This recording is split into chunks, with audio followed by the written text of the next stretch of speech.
Hello, baby. Welcome to the Smart People Podcast. Sit back, grab a drink, tune in your brain. Ask not what your country can do for you. This nation will rise up. One giant leap for mankind.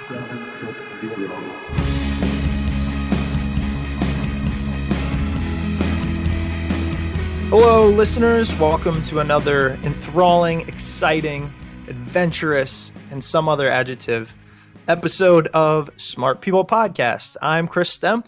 And I'm John Rojas. Hey, Chris, before we get started, I wanted to cheers with you real quick. Cheers to that. What's cheers, up? buddy. And the reason for this, we've hit both 250,000 downloads and our 20th episode. 250,000 downloads, huh? Yeah, pretty crazy. Did you ever think it was going to happen? Well, yeah, I did. I just thought I'd be 40 before it happened.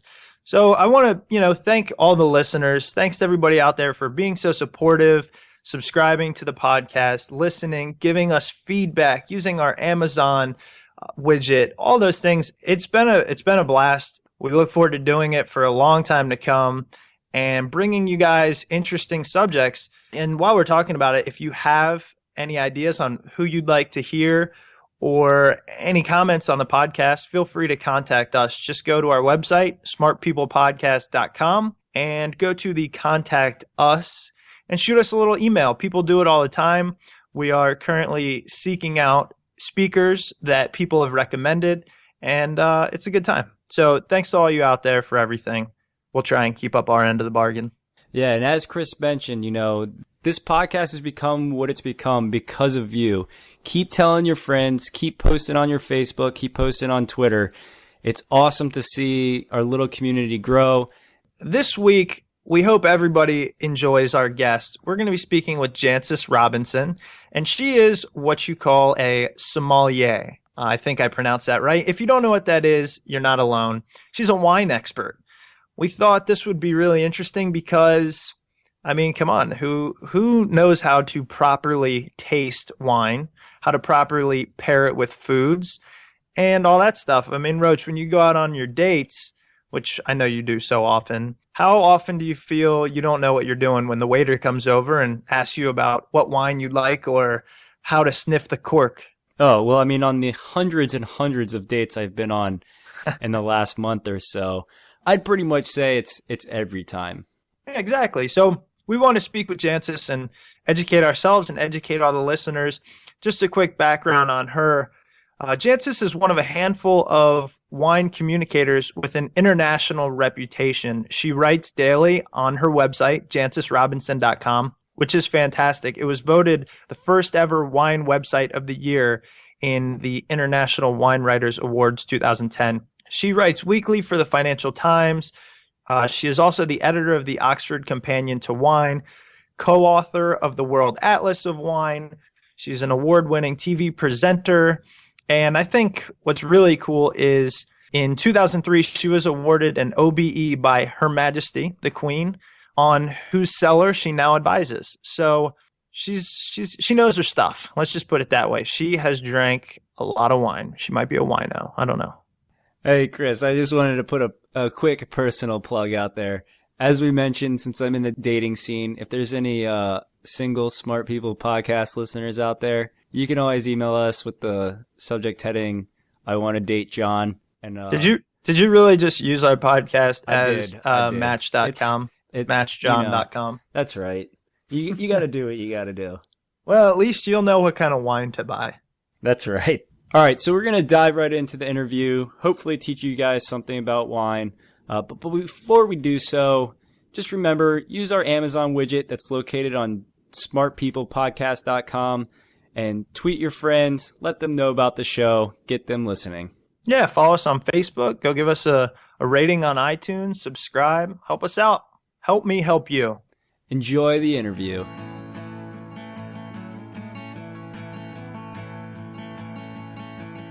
All right, Jancis. So we're interested on this podcast. One of the primary things is people finding their passion, and working in fields that they truly enjoy and can flourish in.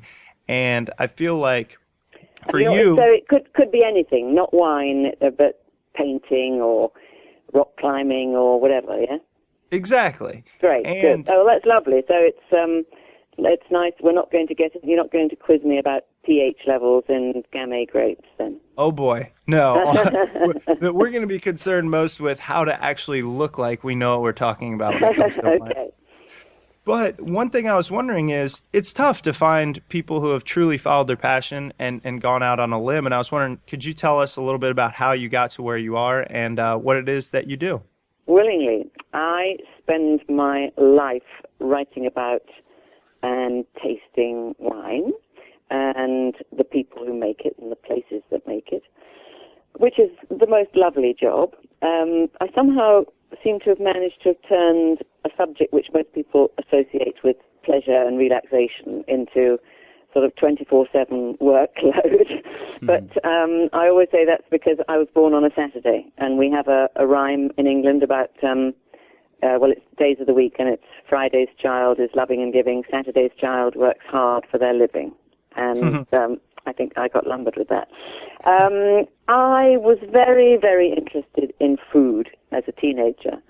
And so it was a pretty small step from there to becoming very, very interested in wine. I wasn't brought up with wine, but one of the sort of concentrations of good cellars in England was in the cellars of the Oxbridge colleges. And I went from a little village of 45 people in the far north of England to Oxford, where I studied maths and philosophy, which I can't believe nowadays.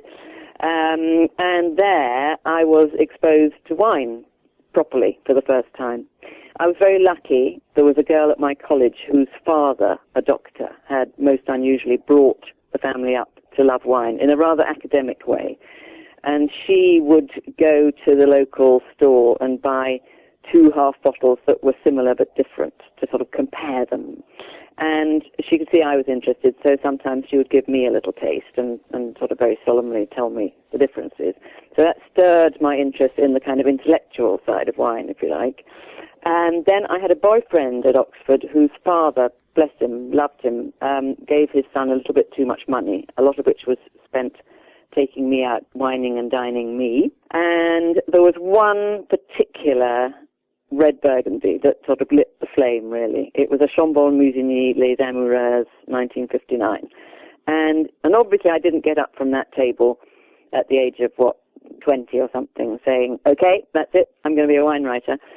And in fact, you wouldn't believe it, but way back then, certainly in Britain, and I suspect in a lot of places around the world, the subjects of wine and food were seen as being irremediably frivolous, really. I mean, I wouldn't have felt comfortable saying to my Oxford friends, okay, I'm now going to head for a job in the 2 things I was most interested in, which were even then food and wine. They were seen as a waste of money, not serious. World famine was even worse problem then than it is today. So I ended up for 3 years in the travel business, but I was still really, really interested in food and wine. I dropped out for a year in the mid-70s to Provence. Dropping out was very fashionable then. But I was determined, I knew it was just for a year, and I was determined, after spending 5 minutes in France, where, of course, I was surrounded by people who thought eating and drinking were what life was all about, I was then determined to when I got back to London, to find a job in either food or wine. Did you ever worry along the way? I mean, like you said, you were kind of one of the first people in your region to do this. Were you worried, hey, what if I can't find a job doing this? Well, I was when I got my first job in wine, I was only 25, which isn't that old. I could have, if I hadn't found something, I would have, I suppose, gone into something more logical for my degree, which perhaps would have been, if people kept telling me computers, or they used to call it computers in those days. I don't think I ever thought that I was not going to find a job at all, but I certainly, when I came back from France, thought okay, now's the moment when I'm going to find the job I want, as opposed to a job that society will approve of. All right, so I know you have a book, How to Taste, a Guide to Enjoying Wine. And I'm interested in hearing a little bit about that. Primarily, I'm hoping you can tell us and our listeners how to correctly taste wine and get the most out of it. Okay, difficult thing to do on the radio, as you can imagine. So the most important thing to realize is that your nose is a very, very important part of your tasting equipment. And that's why when you've got a horrible head cold, food seems to taste of nothing, because most of the flavor of things is sensed at the top of your nose. There is a little passageway that goes from the back of your mouth up to those sensors. So if you don't consciously smell what you drink and eat, you'll still get a little bit of the smell. But to maximize the pleasure that all the effort that someone's gone to give you, you need to consciously smell it. And that is why winos do this thing of swirling the wine around. Does that ring a bell? You see people holding a wine glass and swirling the wine around, because what they're trying to do is maximize the surface area of the wine, so maximize the number of smelly molecules that the wine can give off. And obviously by agitating it a bit, you're also encouraging all that smell up your nose. So it's a good idea to swirl the wine around just gently before sniffing it. And then just try to concentrate for just a moment as you sniff it.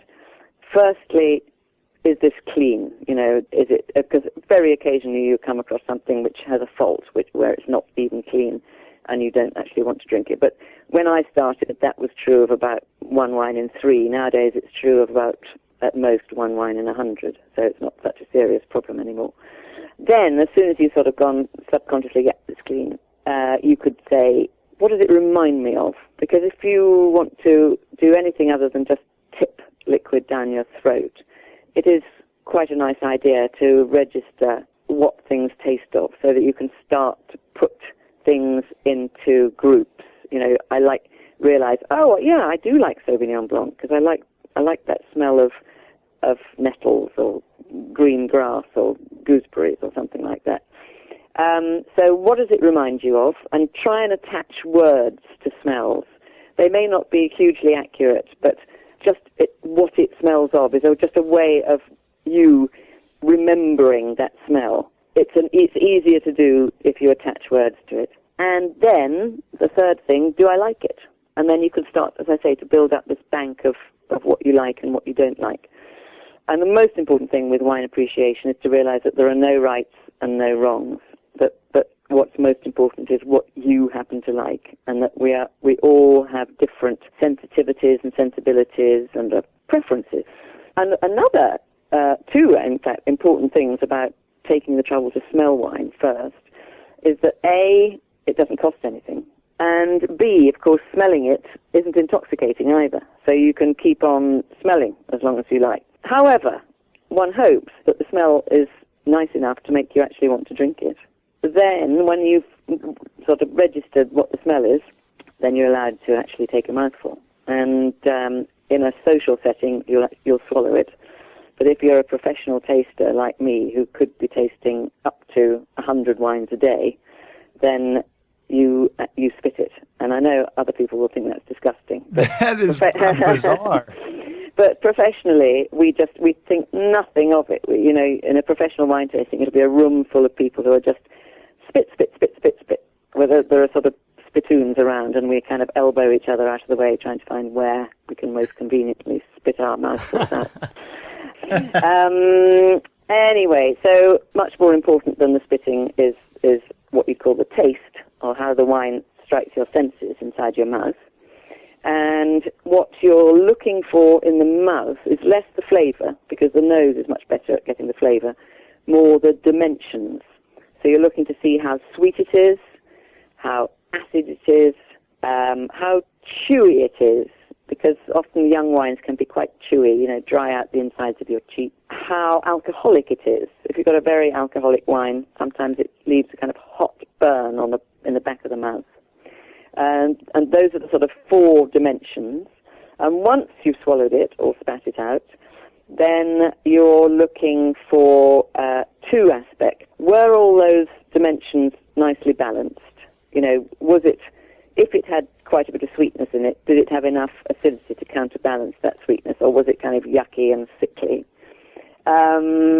And how long did the wine's impact in my mouth last? Generally speaking, the longer an impact of a wine in your mouth, the better quality it is. So this is an argument for avoiding really cheap plonk, which leaves no impression on your mouth whatsoever once you've swallowed it. In fact, the tendency is to have another mouthful saying, did it really taste of so little? But a really good wine, you can keep on enjoying sort of for a minute or more after you've swallowed or spat it. So that's my justification for spending too much on wine. See, this is all, this is really good advice for, especially me being out in the dating scene. I often take my dates to dinner, and, I'll order. Well, buy her a Chambon Musigny Les Amoureuses 1959, and she'll never forget it. See, that's what I was going to ask, but I've always seen people, swirl the glass, sniff it, taste it, look at the cork, all that kind of stuff. And when I get a bottle brought to my table, I pretend like I know I'm doing, or pretend like I know what I'm doing and do the same thing. Do you go into, great detail in any of your books about, pairing wines with foods and what? Oh, no. Well, I think far too much hot air and words are spent on exact matchings of wine and food, I'm afraid. This may be heretical, but, who died from having the wrong wine with the wrong food? And what's the downside of not having the perfect pairing? My theory is that probably for every food there are a handful of absolutely perfect wine matches. But it's so difficult to find them. And I would say the only circumstances in which you would be justified in expecting to be in a restaurant directed to the perfect pairing would be if you're at one of these amazingly fancy French 3-star restaurants where the menu doesn't change for years, and the sommelier should know exactly which wines in the cellar go perfectly with each dish, and should be able to recommend one at each of 3 price levels. I actually, real quick, John mentioned it, and I'm kind of interested in it. What is the correct way to, when you're sitting there and they bring out a bottle to taste and check the wine? Okay. Well, what you could do is, nowadays, is just say, just go ahead and pour it. Because it's a ritual that started in the era when I started, when about 1 bottle in 3 was faulty. And so it saved a lot of toing and froing for the host to check that the wine was not faulty before most of it was poured. Nowadays, it's so rare to find a faulty wine that no wine waiter is going to object if they go ahead and pour it, and then you taste it and decide that it's faulty and want to send it back. So it's you don't absolutely have to.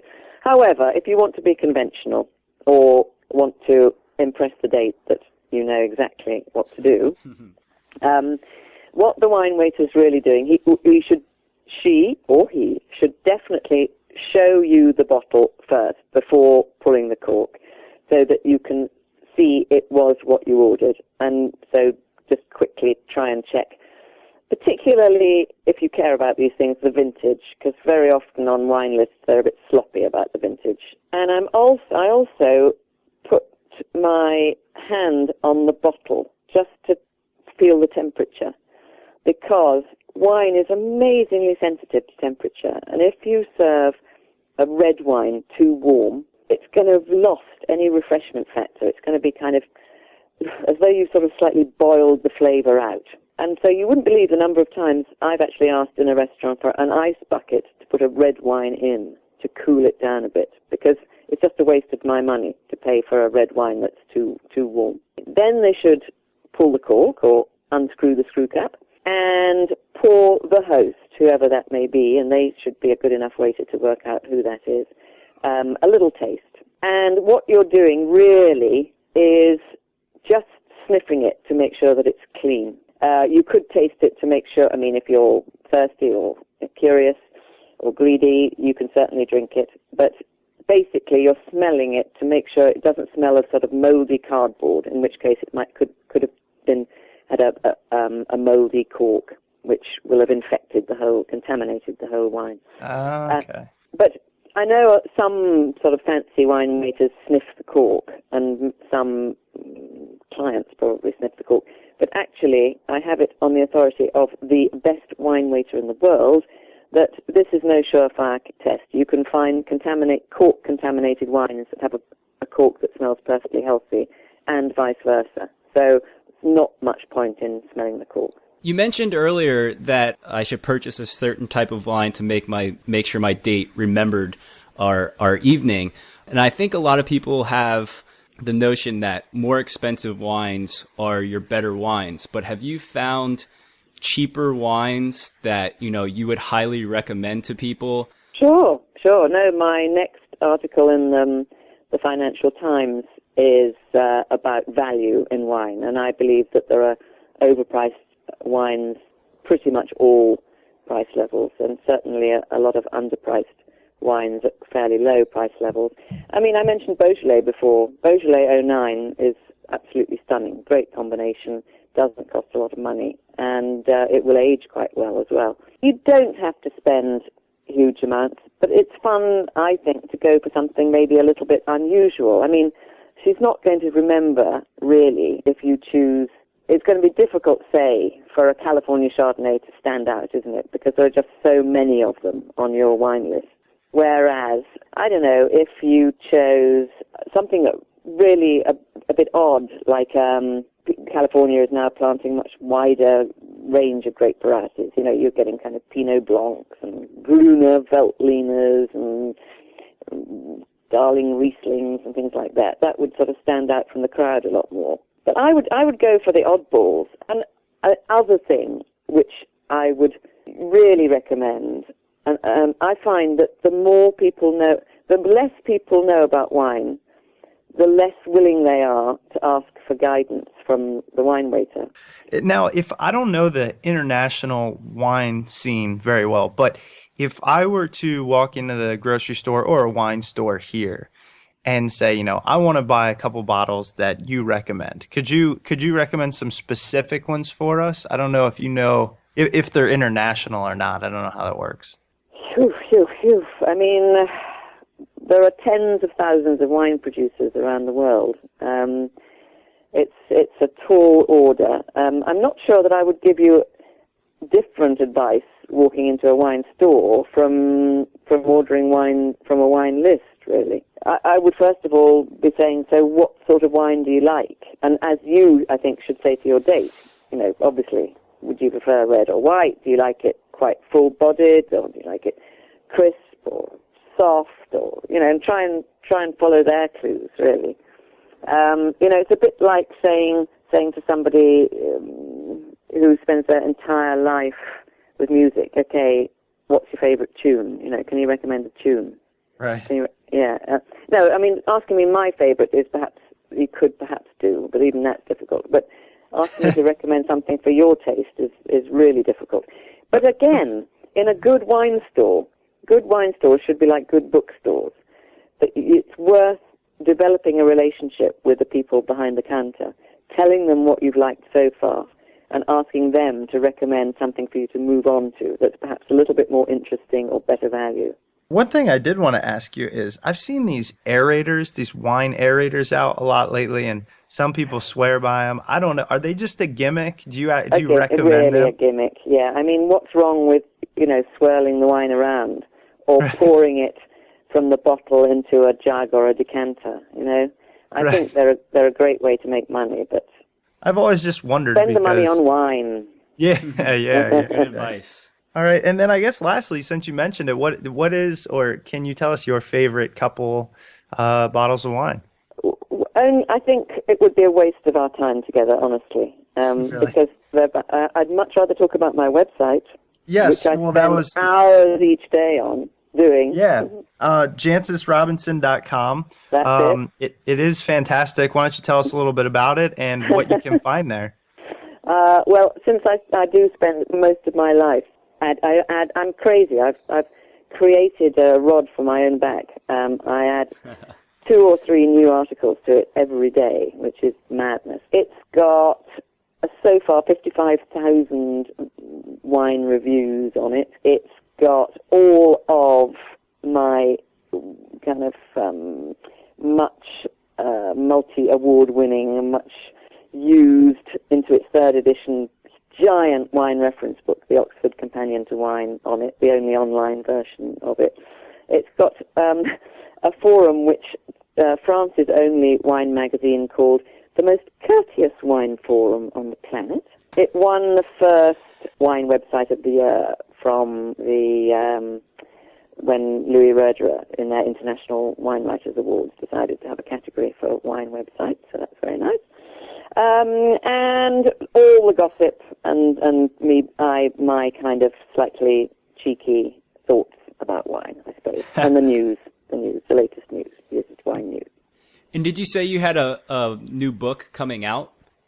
I've got 3 in preparation at the moment, but the main ones that are around so far, are published so far, are the Oxford Companion to Wine, the World Atlas of Wine, and How to Taste, which you started off talking about.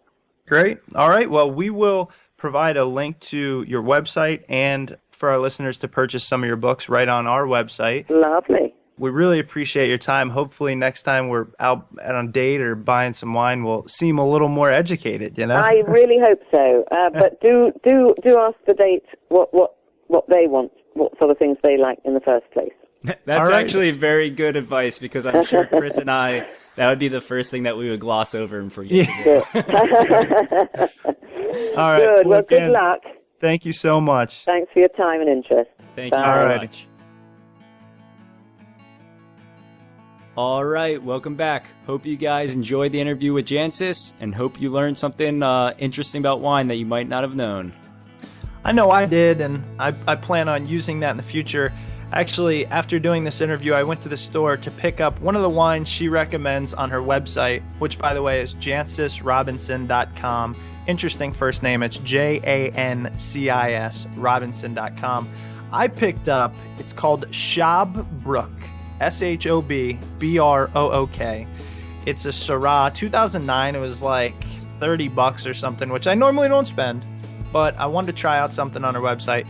It was really good, so I recommend you guys check out her website if you want to learn about different wines to try out and learn a little something. And as always, the music was provided by The Outdoors. They are currently on tour right now. You can follow them on Twitter at The Outdoors Band, and you can find them on facebook.com/TheOutdoorsMusic. Check them out. Definitely check them out. And while you're doing that, go ahead and follow us on Facebook. Follow us on Twitter, Smart People Pod. Let us know who you want us to interview, who you want us to talk to, or if you just have a general, comment or suggestion for the podcast. All right, guys. Thanks for sticking around. Tune in next week. We got somebody interesting for you. Promise. Take it easy.